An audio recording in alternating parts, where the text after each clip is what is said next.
जय Hind. Future of India पर आप सभी का स्वागत है। मैं हूं हिमांशु कुमार और इस वीडियो में एम पावर इंडिया लिमिटेड को साल 2025 में किस तरीके से धमाल मचा सकता है इस पर्पज से समझने का प्रयास करेंगे।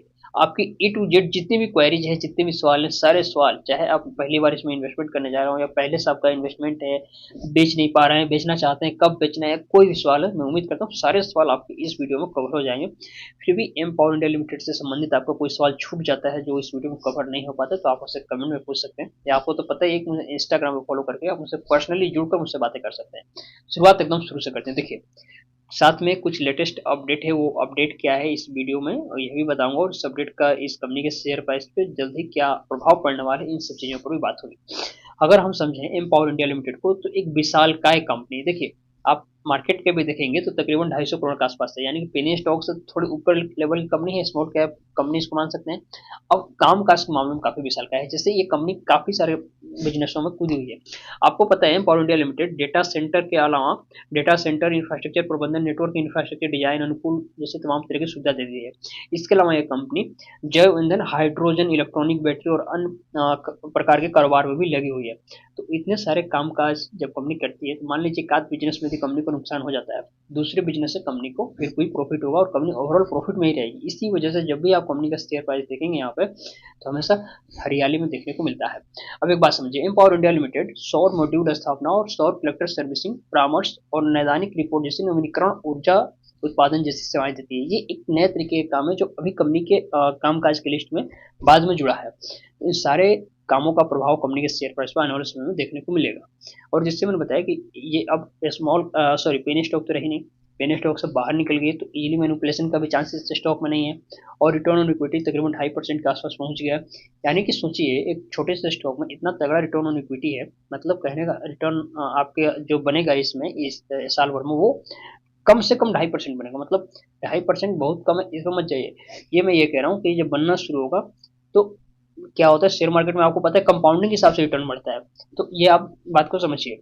अब यहाँ नीचे आइए, एक साल के चार्ट पर आपको देखने को मिलेगा कि स्टॉक कभी भी कंसोलिडेशन फेज में ही है, और कंसोलिडेशन फेज में अपने सपोर्ट के आसपास है, यानी कि ₹2 इसका जो ये इंपॉर्टेंट सपोर्ट है, यहाँ पर भी प्राइस चल रहा है। जब भी स्टॉक कंसोलिडेशन में होता है, तो ये आप अच्छी तरीके से जानते हैं कि इससे बाहर निकलने के बाद स्टॉक में एक तेजी आती है, ब्रेकआउट होता है, प्राइस ऊपर की तरफ जाता है। यानी कि ये जो ₹2 के आसपास है, जब इससे ऊपर निकलेगा, जैसे मैंने बताया कि कुछ अपडेट आया हुआ है, उस अपडेट को मैं आपको बताऊंगा इस वीडियो में, तो उस अपडेट को आने के बाद इसमें बड़ी तेजी देखने को मिल सकती है। बहरहाल आप इससे मान के चलिए कि जब भी इसमें से ये स्टॉक बाहर निकलेगा इस रेंज से, तो इसमें क्या होगा, तेजी मतलब ऊपर की तरफ इसका प्राइस जाएगा और इसमें आएगी तेजी। तो ये तेजी जब भी आए और जब भी इस लेवल का ब्रेकआउट हो ₹2.5 के लेवल का, यहाँ पे आप क्या कर सकते हैं, नया अगर बाई करना चाहते हैं, मतलब कोई व्यक्ति इन्वेस्टमेंट नहीं किया है, तो ₹2.5 के ऊपर जब निकलेगा, तो यहाँ पे अपना कुछ अमाउंट लगा सकता है। और फिर जब इस जो एकदम मेन हाई है इसका, उसको जब ब्रेक करे, तो फिर वहां पे आप कुछ और क्वांटिटी ऐड कर सकते हैं। तो अब ध्यान रखिएगा इस लेवल का, इस लेवल के ऊपर निकलने के बाद आप इसमें थोड़ा बहुत इन्वेस्टमेंट कर सकते हैं। बाकी एवरेजिंग करना भी चाहते हैं, और कोई व्यक्ति मान लीजिए एकदम टॉप पे बाई करके बैठा हुआ है, तो एवरेजिंग करना चाहेगा, कहाँ पे करेगा, जब ₹2.5 के ऊपर निकलेगा, तो यहाँ पे एवरेजिंग कर सकते हैं। ये चीज मैं उम्मीद करता हूँ आपको समझ में आ गई होगी।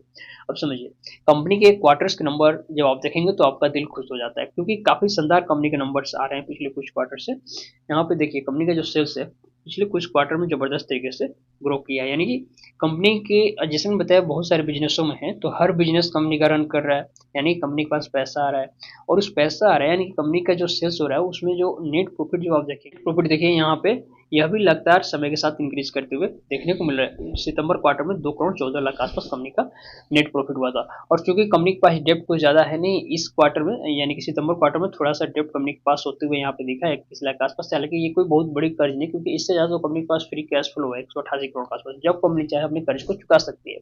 और इसमें देखेंगे तो इन्वेस्टर्स, यानी कि जो कंपनी के खुद के प्रोमोटर्स होते हैं, उनकी हिस्सेदारी से स्टॉक में तकरीबन 15% के आसपास, यानी कि आप कंपनी के जो मालिक हैं उनके साथ मिलकर पैसा कमाइए, कोई दिक्कत वाली बात नहीं है, क्योंकि कंपनी के जो मालिक है कभी नहीं चाहेंगे कि उनकी कंपनी में कुछ ऐसा हो जिसकी वजह से शेयर का प्राइस डाउन। अभी हम लोग आए हैं बीएस इंडिया की वेबसाइट पे, यहाँ पे देखने को मिलेगा कि एम पावर इंडिया लिमिटेड में एक नोटिफिकेशन है, ये देख लीजिए। यहाँ पे स्पष्ट देखने को मिलेगा क्लोजर ऑफ ट्रेडिंग विंडो, यानी कि कंपनी की जो ट्रेडिंग विंडो है उसे क्लोज कर दी गई है, यानी जो कंपनी के अंदर के लोग हैं उनको वो लोग ट्रेडिंग न कर सके, इसलिए ट्रेडिंग विंडो क्लोज की जाती है। अच्छा, ऐसा क्यों होता है? क्योंकि इसका मतलब ये होता है कंपनी के क्वार्टर्स के नंबर आने वाले। जब भी ट्रेडिंग विंडो क्लोज हो, इसका मतलब निश्चित है कि कंपनी के क्वार्टर के नंबर अब जल्दी आने वाले हैं। अच्छा, कौन से क्वार्टर के नंबर आने वाले हैं? तो यहाँ पे कंपनी के क्वार्टर 3 के नंबर आने वाले, क्योंकि क्वार्टर 2 तक के नंबर तो आ ही गए हैं सितंबर क्वार्टर तक का। अब कंपनी के दिसंबर क्वार्टर के यानी कि क्वार्टर 3 का रिजल्ट आएगा, और उम्मीद है कि ये जनवरी में ही आएगा, इस मंथ में तो नहीं आएगा, लेकिन जब भी आएगा इससे कंपनी के शेयर प्राइस में पॉजिटिव इम्पैक्ट पड़ेगा। जैसे मैंने बताया कि शुरू से कंपनी के क्वार्टर्स नंबर अच्छे आ रहे हैं, तो ये भी अच्छा आएगा और फिर कंपनी के शेयर प्राइस आपको ऊपर की तरफ जाते हुए दिखेगा। एम पावर इंडिया लिमिटेड में किस लेवल पे बाई कर सकते हैं, कहाँ पे एवरेजिंग कर सकते हैं, सारी जानकारी मैंने दे दी है। क्या अपडेट था, इस अपडेट का कंपनी के शेयर प्राइस पे क्या प्रभाव पड़ेगा ये भी बताया। फिर भी कुछ सवाल रह गया है तो आप मुझसे इंस्टाग्राम पे जुड़ के पूछ सकते हैं। मिलते हैं अगली वीडियो में, तब तक के लिए जय हिंद।